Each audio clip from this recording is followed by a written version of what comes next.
Governo Federal, Governo do Estado do Rio de Janeiro, Secretaria de Estado de Cultura e Economia Criativa do Rio de Janeiro, através da Lei Aldir Blanc, apresentam A Personagem da Luz, por Djalma Amaral. A Personagem da Luz.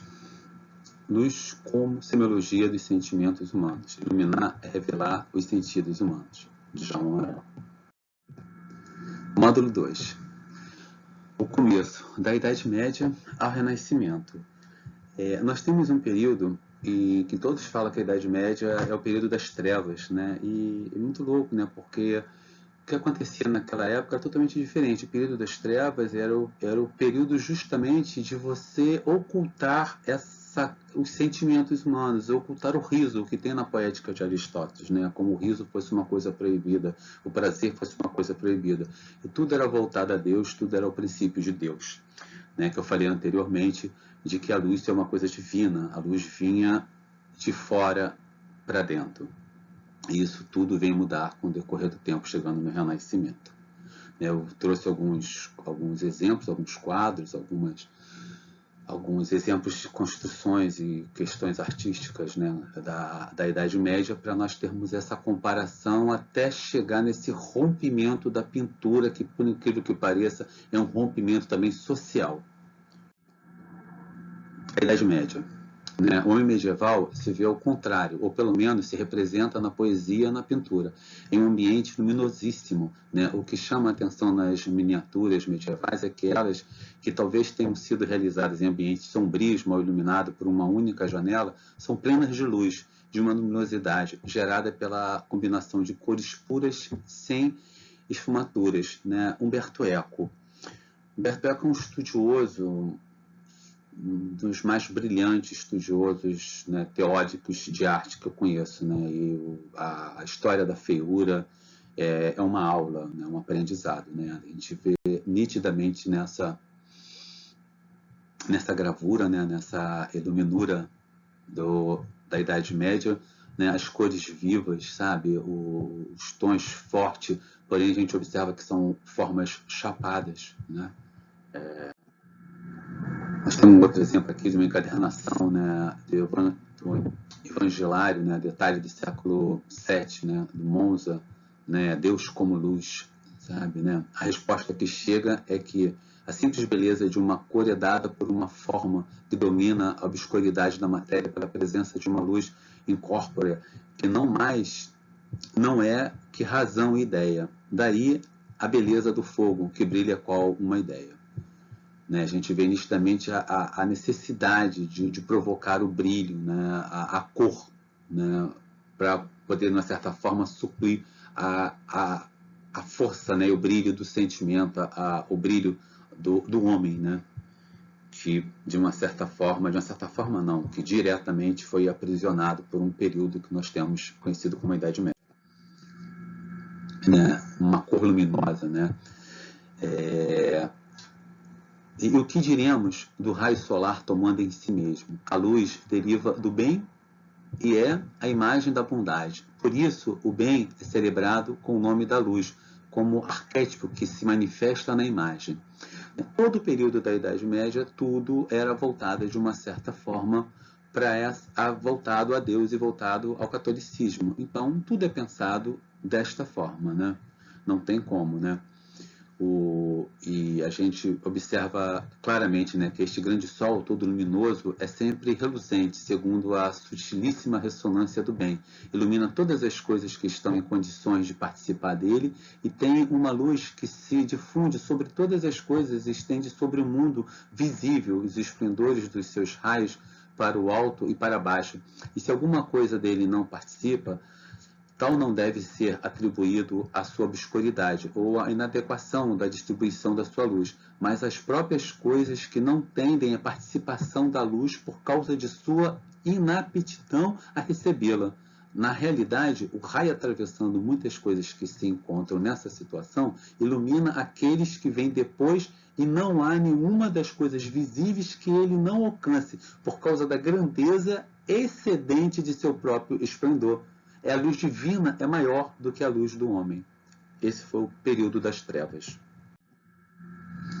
Mais um exemplo. de uma iluminura da Idade Média, anjo da quinta trombeta, mais um exemplo claro, né, da Idade Média, dos irmãos Limburgo, né, no quadro de 1410, 1411, né, não tem claro escuro, né, é uma luz chapada, é uma figura chapada, e no alto a gente tem claramente a força da religião. Os povos, né, assim, né, a Idade Média, as pessoas se vestiam de tons pastéis, de tons claros, existia uma alegria, né, e nesse trabalho também dos irmãos Limburgo também, que é fantástico, né, o desenho, a qualidade do processo deles de trabalhar e distribuições de cores, né, dos tons de azul, os tons de verde, os vermelhos, né, e tem esse texto maravilhoso que é Deus como lume, né, do João, que é maravilhoso, né? Por isso acontece de esta fábrica universal do mundo ser um grandíssimo lume, composto de muitas partes, assim como de muitas luzes, para revelar as puras espécies das coisas inteligíveis e intuí-las com a visão da mente, coordenando no coração dos sapientes fiéis a divina graça, a ajuda da razão. De bem, portanto, o teólogo chama Deus o Pai dos lumes, pois dele são todas as coisas pelas quais e nas quais ele se manifesta. E na luz do lume de sua sabedoria, ele as unifica e faz. Era o poder exercido sobre uma instituição naquela época. Mais exemplos de mentoristas, né, da corte, né, da música, exemplos, né, os tons, né, a adoração dos magos, 1423, né, de Florença, né? E Humberto Eco vem com uma frase assim que determina, né? Entre os ornamentos em geral são fundamentais aqueles que se baseiam na luz e na cor. Os mármores são belos por sua brancura, os metais pela sua luz que reflete. Havia uma necessidade de buscar uma outra fonte de luz, sem ser a luz interior. Cor como causa de beleza. A gente vê nessa imagem claramente a composição, né, o tom âmbar, o tom de vermelho e a ausência das sombras, né, ela é visível. Né? A respeito da cor das coisas não é preciso discutir longamente, a própria vista demonstra quanta beleza se acrescenta à natureza quando essa é adornada por tantas e diversas cores.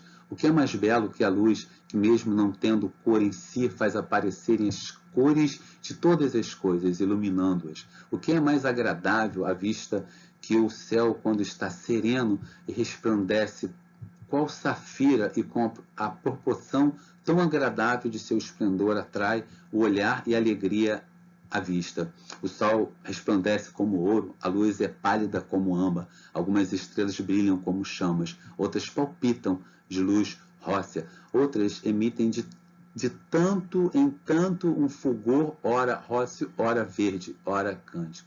São as cores sendo reveladas, né? A necessidade e a beleza, o encantamento e a necessidade da grandeza, do brilho, né? Talvez até por isso as igrejas, de uma certa forma, buscavam muito o ouro, né? Os ornamentos grandes, e os maiores artistas daquela época pintaram várias igrejas e foram escultores, né? Que havia essa necessidade, como é que eu vou dizer que a palavra é da grandeza do poder divino, né? Isso ser expressado, mostrado através da arte, mas de uma maneira diferente. Olha esse outro quadro dos irmãos, que é o batismo de Cristo, né? A gente vê nitidamente, né, Deus como foco principal. No alto do quadro, né, as imagens, né, mas você vê que não há sombra, a gente não observa a sombra, né, que é uma metafísica da luz, né? Quando o esplendor haverá, quando a luz do sol eterno iluminará as almas glorificadas, uma alegria extraordinária, não pode ser escondida, irrompe em gáudio ou em júbilo, e cantos para aqueles a quem virá o reino dos céus. A morte levaria ao céu tudo na Idade Média foi voltada ao pensamento da Igreja Católica.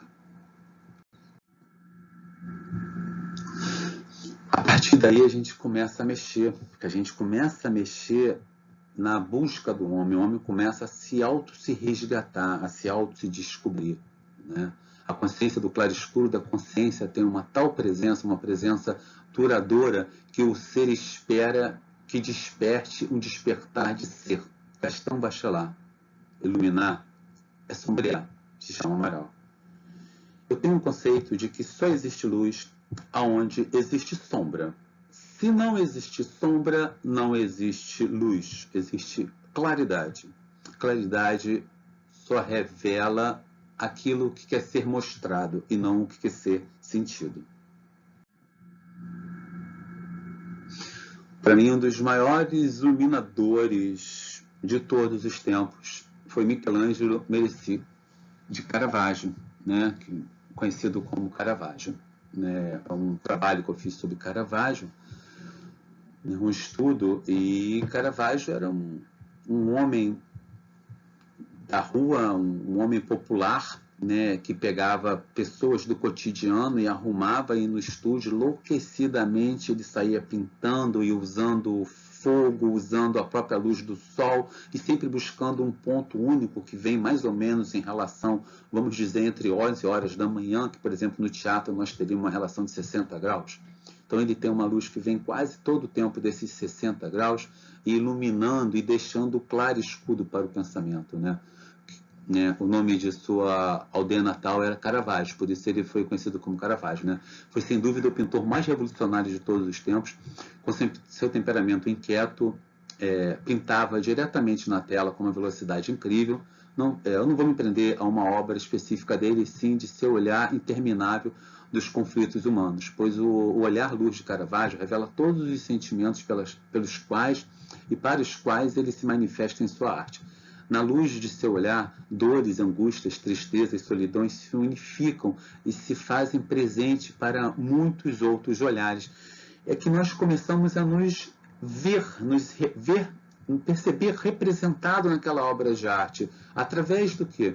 Através de um claro escuro, através de revelar aquilo que tem que ser revelado, através de uma semiótica, de uma dialética. Sua luz, aonde é a sombra.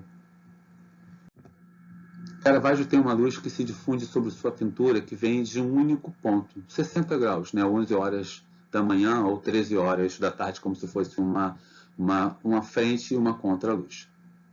Na maioria das vezes, revelando os diálogos do homem e de Deus. O que não é revelado pela luz fica na obscuridade ou nas trevas das sombras. Segundo Humberto Eco, para Platão, o corpo é uma caverna escura que aprisiona a alma. A visão sensível deve ser superada pela visão intelectual, que exige o aprendizado da arte dialética, ou seja, da filosofia. Iluminar é sombrear. A gente vê claramente, né, nessa composição que é a deposição no túmulo, né, de 1602 e 1603 de Caravaggio. A luz banhando as partes, a mão, a perna, onde está o sofrimento do homem que está segurando a perna, a dor, a tristeza da mulher. A gente vê claramente essa luz passando por sentimentos, por revelações humanas. A arte reflete a vida de seu criador. Caravaggio é conhecido pelo seu temperamento difícil, seu forte contraste, muitas vezes agressivo, entre o fundo quase sempre escuro, as trevas e seus personagens atingidos pela luz. Criavam volumes de áreas claras e escuras, acentuando o clima dramático, puro teatro realista. Seu estilo mais tarde veio a ser batizado de tenebrismo.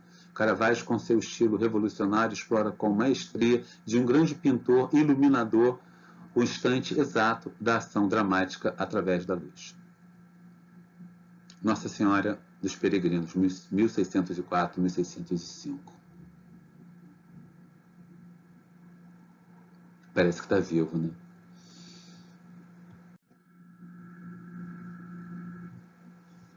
E Giuseppe de Ribera. Esse trabalho eu acho fantástico, né? A luz mostrando o corpo, o sofrimento, o desgaste, né? E banhando as costas, metade da face, e sobrando um pouco dessa luz para a caveira em um pedaço de pão e uma parte da mão. É de um preciosismo fantástico.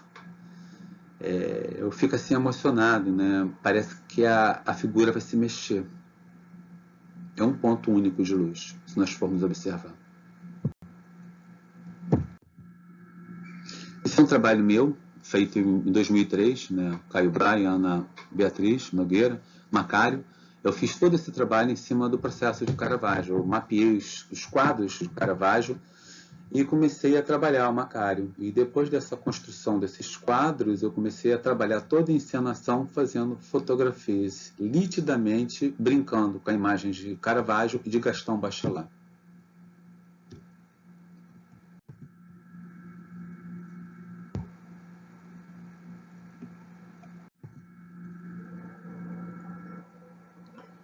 Iluminar é sombrear. Vamos para o terceiro modo, a personagem da luz.